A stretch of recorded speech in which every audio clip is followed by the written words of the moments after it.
Welcome back. Welcome back. It is me, BrittReacts, and today we're reacting to Drew Carey telling us about a bad trip at the Electric Daisy Carnival.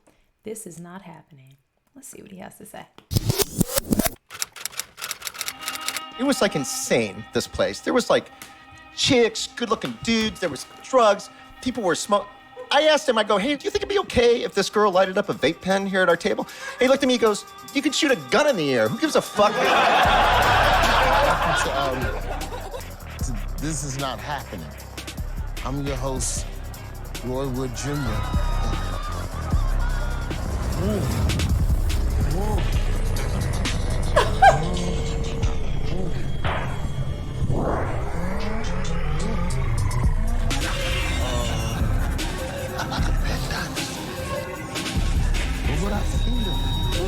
It's like,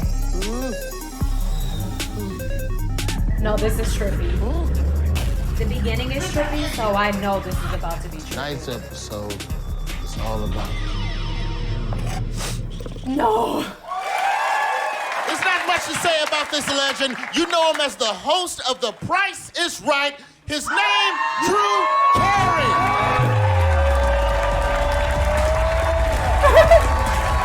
This is a real story. It's totally true. I've told it a bunch of times. The guy I'm telling the story about is one of my best friends. He's a comedian, but he doesn't want me to say his name. I bet. I know. But you'll see why when I tell the story. And he's one of my best friends. So I go to this music festival every year called the Electric Daisy Carnival. Never heard of it. I know you're probably like, fucking... Have y'all heard of this? I've never heard of this festival. I feel like I have a good grasp on all the festivals out there, but apparently I do not. You know what time it is. Whenever there's comedy involved, there's also candy. White Reese's peanut butter cups. Elite. Oh. What? I dropped it. Drew Carey goes to the electric... Yes. Every year. So I'm real excited, and I hadn't been to the I hadn't been to EDC yet, but I've heard about it. I've only been seeing DJs in clubs and stuff like that. My friends were like, oh, if you're into this, you really got to go to EDC. That's the best thing to go to. So like 4 years ago, this will be 5 years now, I go, yeah, that's great. So I went to EDC with my friend, and all my friends there, they're all doing drugs except me, because I'm the host of Price is Right. Right.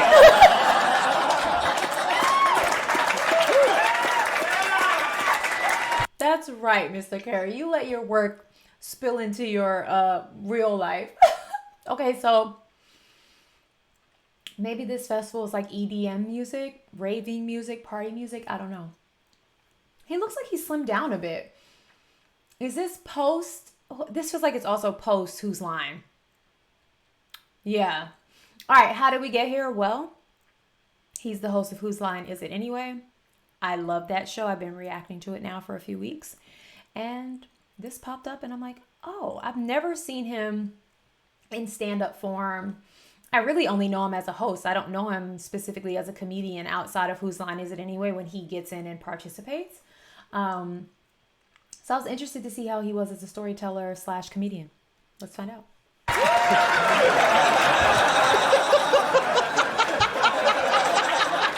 He thought that But was it's all so about my funny. friend and his drug use.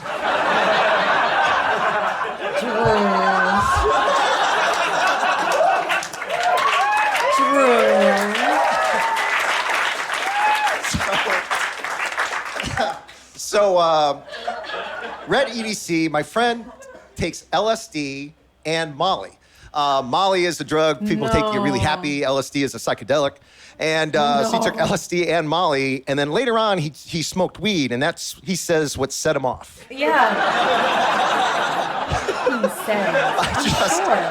I just had a text exchange with him confirming the drugs that he took, because I wasn't sure if it was mushrooms, but it was definitely LSD and Molly, and then he smoked weed. And then I had a date at EDC, which is kind of a mistake. Hey, do you want to come to this festival with me where everyone is doing rhymes with rugs? What? What? The worst. You guys, it's almost triggering for me. I don't know if I've told this story here on this channel, but I'll keep it brief. Bear with me. I went to a very popular talk show and was in the audience and ended up meeting the like audience coordinating producer, like the guy who got everybody hyped during the commercial break. And he was really nice. He asked me out on a date. Sure, whatever. I was living in New York. I was in my early 20s. I was, dating. He took me out on a date and he offered me a brownie. I'm not going to get into the specifics, but by the end of the night, I was just like, you have to take me home. Like, I was praying to God that if he could just bring me down, I would never look at anything that wasn't water again. Like, it was the worst date of my life. Worst date of my life. Worst date of my life. So I can confirm that taking someone into a setting like this on a date, as a date, awful idea. Awful idea. But it was definitely LSD and Molly, and then he smoked weed. And then I also want to be clear, he didn't rug me. I knew what I was taking. I just ate the whole thing because I had never experienced this before and didn't know I should probably just have a corner of it. So it wasn't a situation where he did anything weird or wild or crazy or took advantage. I want to just put that out there. I was a consenting adult. I just did something stupid. However, I wish he wouldn't have asked me or offered it to me to make that stupid mistake. I just want to be clear. I had a date at EDC, which is kind of a mistake. But not really. It's a good place to be. But she drank a little bit, so she got sick. And it doesn't get over till like 6 in the morning. It goes from dusk till dawn. In Vegas at the Las Vegas Motor Speedway. There's like 110,000 people a night just raging and partying and dancing. And I wanted to stay till dawn because it was my first night there. And but she got sick, so I look at my friend. I almost said his name. I looked at my friend and I go like, hey man, we got to get out of here. She just got sick. And I know we got about an hour to go, but sun's coming up, might as well hit it. And he goes, what? What'd I do? And I go, you didn't do anything, man. We just got to get out of here. She just got sick and we're going to get back to the hotel. And he goes, I fucking knew it, man. Fucking knew it, man. I go, what's wrong? He goes, this is how it's going to go, right? What? He's tripping. I'm supposed to go back with you and leave with you? He's tripping. I'm just supposed to go with you? I go, yeah, we're going to get in the van. I'm getting everybody else here. And I tell everybody else in our group, we're going to go. It's just a few of us left, like 5 or 6 of us. We're getting in the van. We're going to get out of here. She's sick. We're going to get back. It's only now. Fuck, I've done some terrible things in my life, man. He's like having a breakdown and he won't stop. And finally I convince him, like, come on, let's go. We're going to be okay. And he goes, okay, fuck, I'm supposed to go with you. That's how it's going to be, right? Okay, fine. And we're walking out and I got my arm around him and he's What does he think, he's being kidnapped? really upset. And he just keeps saying about all the terrible things he's done in his life and how he deserves it and how this is how it's probably going to go. He thought we were going to kill him. He was so calm And I was trying about to get him out of there and get him in the van so we could fucking kill him. And he went. He went with him. He didn't run. He just was like. And everywhere I was leading, he was like, oh, I'm supposed to go with you, right? Okay, fine. This is crazy. This is crazy. And at one point, I finally got him settled down. And we had 2 guys from Dancing with the Stars. I just been on Dancing with the Stars. So these 2 guys, I finally get them settled down. We're like, no, it's fine. Drew was on Dancing with the Stars? We're going to get you back. It's going to be fine. We're going to get you wait back. for the van. The van took forever to get there. Just going to wait for the van. He meant like back to the hotel. I thought he meant like we're going to get you back like in present time and not on all of those things you're on. Okay, got it. And then we'll get out of here. And he's like, okay, fine. He finally settled down. And I looked at 2 guys from Dancing with the Stars. They're all buff and muscly. And I go, but first, we're going to fuck you up the ass.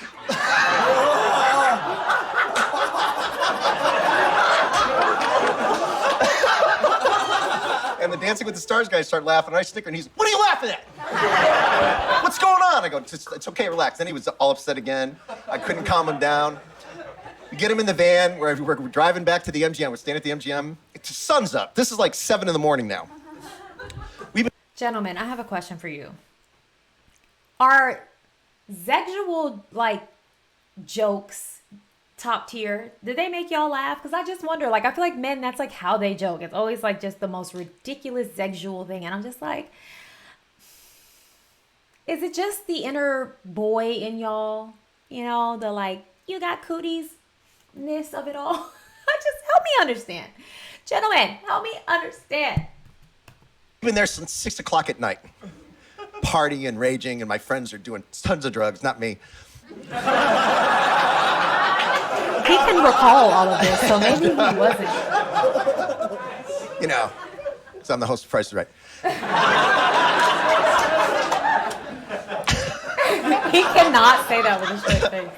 So we get in the van. The van on the radio, the radio starts playing Hotel California by the Eagles. You can check out anytime you want, but you can never leave. And the song's on. He goes, "What the fuck is that?" It's relax. It's a song. Don't worry about it. We get out of the van. He's like, "I gotta get out of here, man. This is bad." And he starts walking away, like wandering out into the valet. And I gotta grab him. I'm like, "Hey, dude, you can't just wander off. Security's gonna arrest you.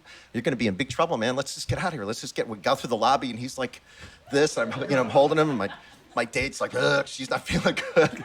She's not feeling We get good. through the lobby, and we see like a guy I've with been his there family before. checking out by the candy section in the middle by the elevators. And it's like I said, like 6:30, 7 in the morning, and it's the husband, the wife, the kid, and the husband's like this, and the wife is like this, and the kid's like, ugh. And he goes, "What the fuck are those people?"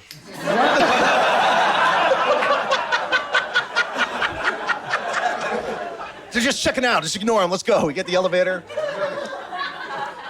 We take him to my room because we got a suite and there's a couch. And I go, "I'm not going to let you be alone, man. Just come up to my room, put him on the couch, get him a blanket." Like, okay, we're going to bed. So we get in the bedroom. I look at my date and I go, "Hey, man, he'd actually be pretty easy to kill if we wanted to kill him." He really wasn't putting up much of a fight. Yeah, like he was so like complicit. This, but he wasn't going, "Motherfuckers are trying to kill me." Like he wasn't,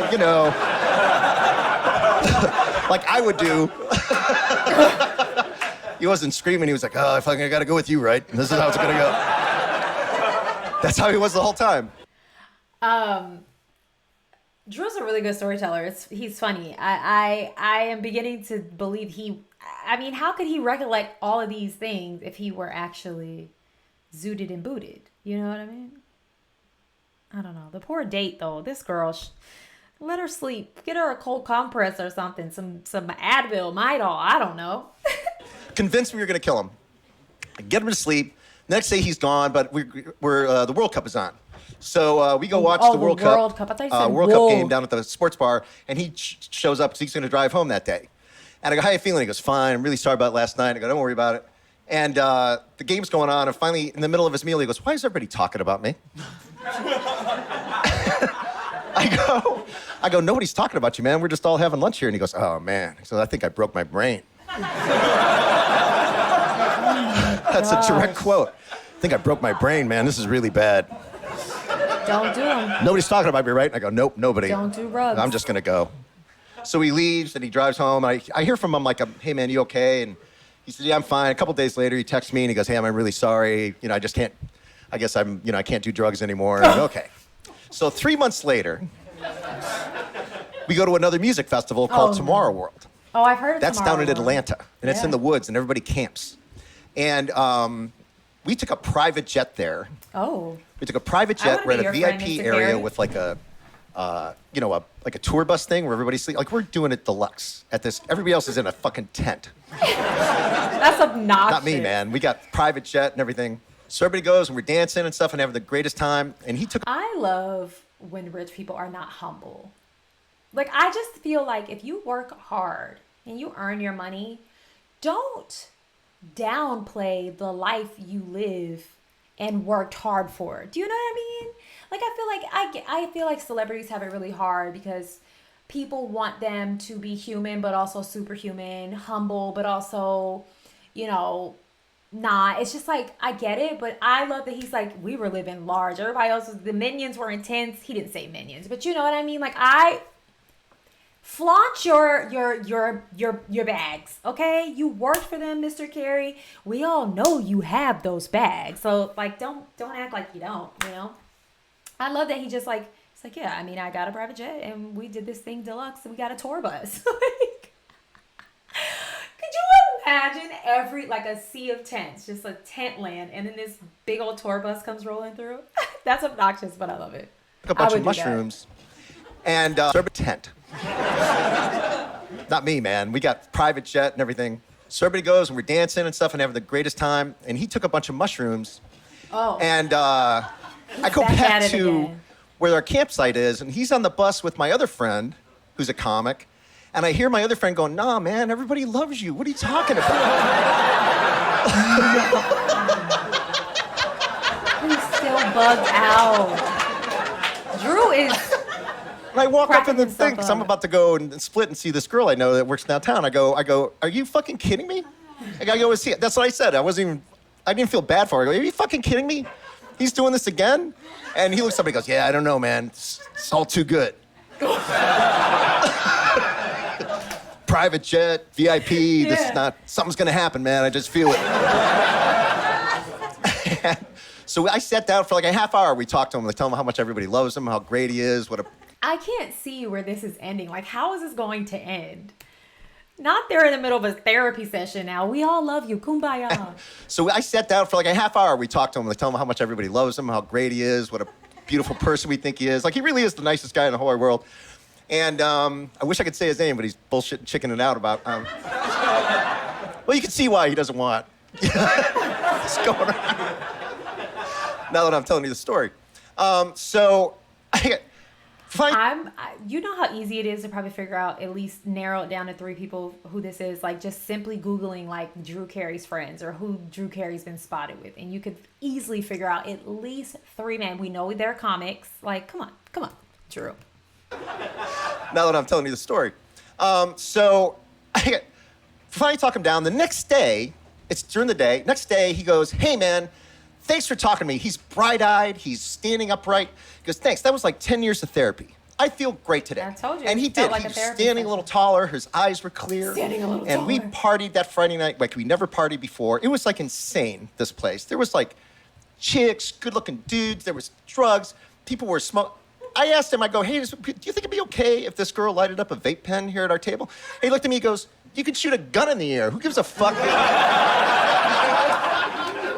is what it is. The table next to me, they had mushrooms at the table out in a container, and the bottle service girl was like chewing mushrooms out of the fucking, it was like crazy. They had mushroom statues all over the campgrounds. Like, this was not a drug, they were like, "Yeah, fuck, do drugs. We don't care at this place." They went bankrupt. Oh. They're not around anymore, as I can tell you anything about this festival. It was just insane. It was like this. The festival went bankrupt? Like, what?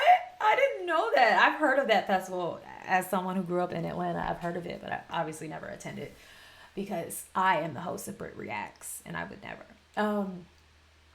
That's crazy. Oh. They're not around anymore, as I can tell you anything about this festival. It was just insane. It was like the best weekend of my life. So, partied all day Friday, partied all day Saturday. On Sunday, it's nighttime, and they're like dropping confetti from helicopters. Oh, You know, Jesus. there's like, I've met another really cute chick there, and I'm really, like, who's my best friend now. Drew and is a a guy comes ladies' over to me and he man. goes, "Hey, I'm a big fan of yours. I work for the festival. I would like to take you on a private helicopter ride above the festival." I go, "What the fuck? What?" This is like 8 o'clock Sunday night. He goes, "Yeah." I go, "Can I take anybody with me?" And he goes, "Yeah, I can take 2 more Not people." your friend. And I go, "Okay, I'm going to take Not her." your friend. Then I point to my friend, and I'm going to take him. He was over there dancing. He had a hat on. And So specific. stupid Budweiser cowboy hat. I can see Dancing that. away, you know. And joint in his mouth, Budweiser. I mean, you know, it was one of those things. Packed. So I go to her, she's dancing on the couch. I go, "Hey, man, we're going to take a helicopter ride." "Okay, cool." Then I go up to him, and I go, "Hey, man, guess what?" He goes, "What?" He's all super happy. He'd been great all weekend. Now he No thinks problems they're at trying all, to throw even him with the from drug. this helicopter.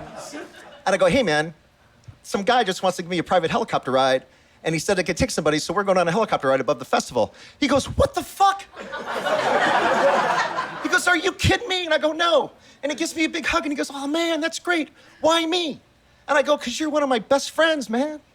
And that's the helicopter we're going to drop you out of."